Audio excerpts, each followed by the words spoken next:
we have this moment, I'm just going to get this out of the way. The Great Solar Flare of 1859.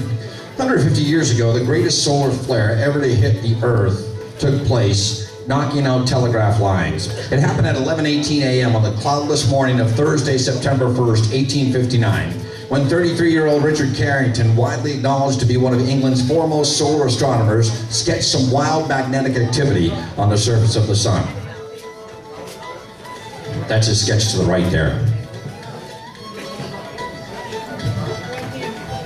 Just before dawn the next day, skies all over planet Earth erupted in red, green, and purple auroras, so brilliant that newspapers could be read as easily as they were in daylight.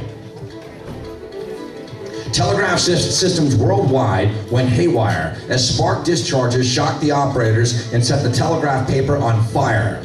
Even when telegraphers disconnected the batteries powering the lines, aurora-induced electric currents in the wires still allowed messages to be transmitted. The explosion produced not only a surge of visible light, but also a mammoth cloud of charged particles and detached magnetic loops, a coronal mass ejection, or CME, and hurled that cloud directly toward planet Earth. The next morning when the CME arrived, it crashed into the Earth's magnetic field, causing the global bubble of magnetism that surrounds our planet to shake and quiver. Researchers call this a geomagnetic storm, and rapidly moving fields induced enormous electric currents that surged through telegraph lines and disrupted communications. At the Rocky Mountains, the auroras were so bright, the glow awoke gold miners who began preparing breakfast because they thought it was morning.